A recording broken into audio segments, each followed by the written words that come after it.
সরকার ও নির্বাচন কমিশন যেভাবে চাইবে ভোটে সেভাবেই কাজ করবে র্যাব। সংস্থাটি জানিয়েছে ৫ আগস্টের পর লুট হওয়া সকল অস্ত্র নির্বাচনের আগেই উদ্ধার করা হবে। মাহতাব মিনহাজের রিপোর্ট। শিয়া বাটার ও ভিটামিন ই সমৃদ্ধ লিলি হালাল বিউটি সোপ, তারুণ্যময় উজ্জ্বল ত্বকের জন্য। সোমবার বিকেলে কারওয়ান বাজার পরিদর্শনে আসেন র্যাব মহাপরিচালক AKM শহীদুর রহমান। এ সময় দোকানীদের পলিথিন ব্যবহারে নিরুৎসাহের পাশাপাশি বিতরণ করেন পাটের ব্যাগ। পরিদর্শন শেষে মুখোমুখি হন সাংবাদিকদের।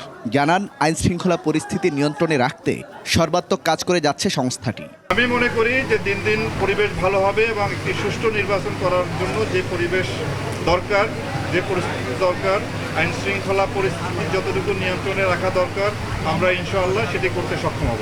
র্যাব মহাপরিচালক বলেন, নির্বাচনের পরিবেশ সময়ের সঙ্গে ক্রমান্বয়ে উন্নতি হচ্ছে। আমরা আসলে প্রতিনিয়ত, প্রতিদিন, প্রতিটা ঘন্টায় আমরা এই মুহূর্তে ব্যস্ত আছি কীভাবে আইন শৃঙ্খলা পরিস্থিতি নিয়ন্ত্রণে রাখবো, কীভাবে অপরাধ দমন করবো, কীভাবে যারা সাধারণ মানুষ তাদেরকে একটু স্বস্তিতে যারা তারা চলাফেরা করতে পারে, তারা যাতে ছিনতাইকারীর সম্মুখীন না হয়। র্যাবকে বিলুপ্ত করা না করায় সিদ্ধান্ত সরকারের বলেও জানান তিনি। র্যাব বিলুপ্তির বিষয়ে এটি বিলুপ্তি হবে কি হবে না কি হবে এই নিয়ে আসলে এই মুহূর্তে আমরা কোনো চিন্তা ভাবনা করতেছি না, এটা সরকার থেকে। মাহতাব মিনহাজ, ২১ টেলিভিশন, ঢাকা।